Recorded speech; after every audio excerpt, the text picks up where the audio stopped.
Hello students, कैसे हैं आप सब। आशा करती हूँ घर पे सभी सुरक्षित होंगे, ठीक होंगे और अपने टाइम को एंजॉय कर रहे होंगे। तो अभी छुट्टियाँ ख़त्म हो चुकी हैं, तो चलिए हम अपनी स्टडी को कंटिन्यू करते हैं। आज का हमारा चैप्टर है गंगा। आपकी डिस्कवरिंग बुक में ये 3rd चैप्टर है गंगा, जो भारतीय नदी गंगा के बारे में हमें बताया गया है। तो आइए इस चैप्टर को हम स्टार्ट करते हैं। जैसे कि आपने भी सुना होगा, अक्सर लोग हरिद्वार जाते हैं, गंगा स्नान करके आते हैं। गंगा जल के बारे में भी आप लोगों को पता होगा। घर में हम लोग अक्सर पूजा में और या फिर धार्मिक कार्यों में गंगा जल को यूज़ करते हैं। गंगा जल को यूज़ करने के पीछे इसकी बहुत सारे महत्व हैं कि गंगा जल कभी ख़राब नहीं होता। हम जब तक चाहे इसे स्टोर करके रख सकते हैं। अक्सर लोग गंगा जल लेने के लिए हरिद्वार जाते हैं और वहाँ से लौटते हुए अपने किसी न किसी बर्तन में गंगा जल को लेकर आते हैं। तो चलिए आज हम गंगा के बारे में पढ़ते हैं। हम अपना चैप्टर स्टार्ट कर रहे हैं। मैं भारतवर्ष में बहने वाली गंगा हूँ। मुझे देव नदी, मंदाकिनी, भागीरथी, जाह्नवी आदि नामों से भी पुकारा जाता है। जी हाँ स्टूडेंट्स, गंगा को मंदाकिनी, देव नदी, भागीरथी, जाह्नवी, त्रिपथगा आदि नामों से पुकारा जाता है। देव नदी क्यों कहा जाता है? क्योंकि लोग मानते हैं कि गंगा स्वर्ग की नदी है, स्वर्ग से धरती पर आई है। यह देवताओं की नदी है और इसमें स्नान करने से हमें पुण्य लाभ प्राप्त होता है और हमारे पाप खत्म होते हैं। युगों युगों से एक माँ के समान समस्त जीवों का बिना किसी भेदभाव के पालन पोषण करते हुए मैंने अपना कर्तव्य पूरा किया है। तो गंगा क्या कह रही है यहाँ पे कि युगों से मतलब बहुत समय से, जब से मैं धरती पर आई हूँ तब से लेकर एक माँ की तरह सभी जीवों का मैंने पालन पोषण किया है, अपने कर्तव्य को पूरा किया है। किसी में मैंने आज तक भेदभाव नहीं किया। प्राचीन और पूर्व मध्य काल में तो मेरी जल राशि व्यापार के भी काम आई। अर्थात गंगा के किनारे जो स्थित नगर हैं वहाँ पर गंगा के माध्यम से व्यापार भी होता था, जिनमें पालीब्रो था, जिसे आजकल पटना कहा जाता है। चंपानगर, अंग, ताम्रलिप्ति आदि बहुत सारे नगर हैं जो गंगा के किनारे स्थित हैं और गंगा के माध्यम से, गंगा नदी के माध्यम से यहाँ पर व्यापार होता था। यहाँ से पूर्वी एशिया और यूरोप तक लोग व्यापार करते थे। नेक्स्ट स्टैंजा, मेरा नाम आते ही लोगों के मन में पवित्रता का भाव जागृत हो उठता है। जी हाँ, लोग अक्सर ये मानते हैं कि गंगा नदी पर जाने से तो पुण्य लाभ मिलता ही है। अगर हम घर बैठे भी गंगा जल को धारण करते हैं या गंगा का नाम लेते हैं तो भी उनके पुण्यों में वृद्धि होती है, उनके पुण्य बढ़ते हैं और पापों से मुक्ति मिलती है। बहुत सारे कवियों ने, लेखकों ने इस पर अपनी रचनाएं लिखी हैं। किसी ने कविता, किसी ने लेख और किसी ने निबंध। और एक प्रसिद्ध कवि विद्यापति ने तो मैथिली भाषा में गंगा पर एक कविता भी लिखी है, तो जिसका नाम है बड़ सुख सार पावल तु तीरे, छाड्यति निकट नयन बह नीरे। हिंदू धर्म ग्रंथों में गंगा को गंगा मैया के नाम से जाना जाता है। हिंदू धर्म ग्रंथों में गंगा को माता का स्थान दिया गया है। इसको पवित्र मानने के पीछे का मुख्य कारण है इसके जल की विशेषता, क्योंकि गंगा का जल कभी भी खराब नहीं होता, इसमें कभी कीटाणु नहीं पड़ते। चाहे आप वर्षों तक इस जल को सहेज कर रखें, संभाल कर रखें, तो भी यह जल एज इट इज़ रहेगा। आपने देखा होगा कि घर में पूजा, यज्ञ या धार्मिक अनुष्ठानों में गंगा जल को पहले महत्व दिया जाता है। सभी लोग इसके महत्व के बारे में जानते हैं। गंगा जल के उपयोग से ही धार्मिक कार्य सिद्ध किए जाते हैं। इसके अतिरिक्त मेरे तट पर मिलने वाली चिकनी मिट्टी मृतिका से भी दंत मंजन तैयार किए जाते हैं और इस मिट्टी से तिलक भी किया जाता है। अब आगे, तो गंगा के किनारे पर मिलने वाली जो मिट्टी है उसे क्या बोला जाता है? मृतिका। और इस मिट्टी से दंत मंजन, दांतों पर जो मंजन करते हैं वो भी तैयार किए जाते हैं और इस मिट्टी को तिलक करने में भी प्रयोग किया जाता है। इसके जल में ऑक्सीजन को धारण करने की अद्भुत क्षमता है, अद्भुत शक्ति है। और गंगा का उद्गम स्थल मीन्स जहाँ से गंगा प्रकट होती है, पैदा होती है, निकलनी शुरू होती है, वो कौन सा है? गंगोत्री है।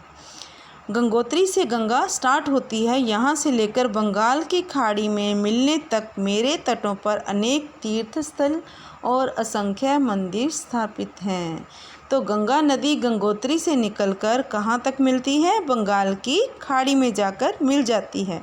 और रास्ते में जहाँ जहाँ से गंगा गुजरती है, इसके किनारे पर अनेकों तीर्थ स्थल और असंख्य ही मंदिर हैं, जिनमें गौमुख, ऋषिकेश, हरिद्वार, प्रयाग, वाराणसी, गंगा सागर आदि प्रमुख हैं। देशों विदेशों से करोड़ों श्रद्धालु मीन जो गंगा के प्रति श्रद्धा रखते हैं, वो लोग हर साल गंगा में स्नान करने के लिए आते हैं।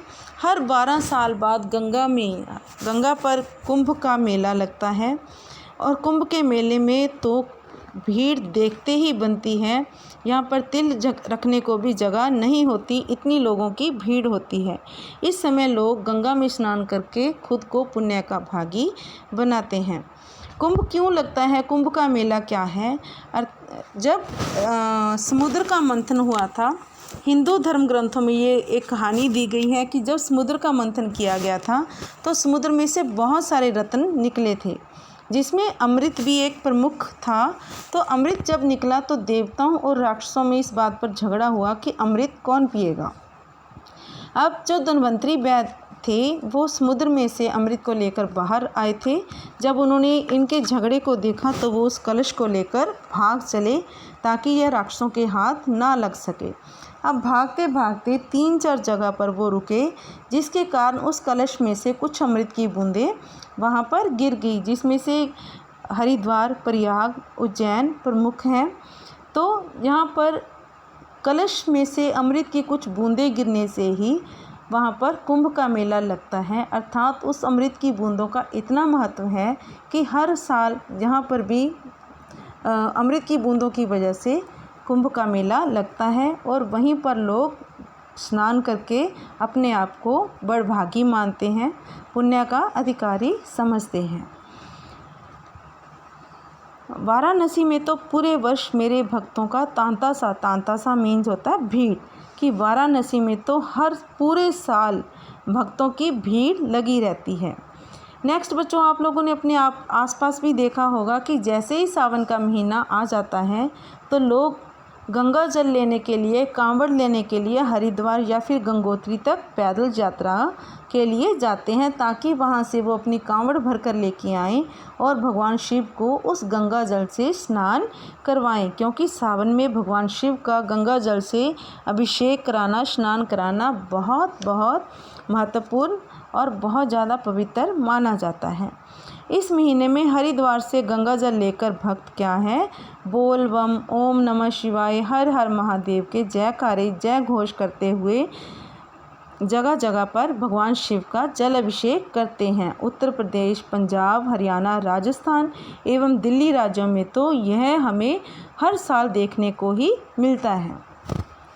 इसी तरह उत्तर वाहिनी गंगा सुल्तानगंज से गंगा जल लेकर भक्त 105 किलोमीटर चलकर देवघर, झारखंड में स्थित 12 ज्योतिर्लिंगों में से एक बैजनाथ को जल अर्पित करती हैं। देखिए यहाँ पर उत्तर वाहिनी गंगा सुल्तानगंज, बिहार से गंगा जल लेकर, उत्तर वाहिनी गंगा है सुल्तानगंज में बहती है, वहाँ से लोग गंगा जल लेकर 12 ज्योतिर्लिंगों में से एक महत्वपूर्ण बैजनाथ का शिवलिंग है जो झारखंड में स्थित है, तो वहाँ पर लोग 105 किलोमीटर पैदल चलकर भगवान शिव को गंगा जल अर्पित करते हैं। सावन के महीने में यह दृश्य पूरे भारत में देखने को मिलता है।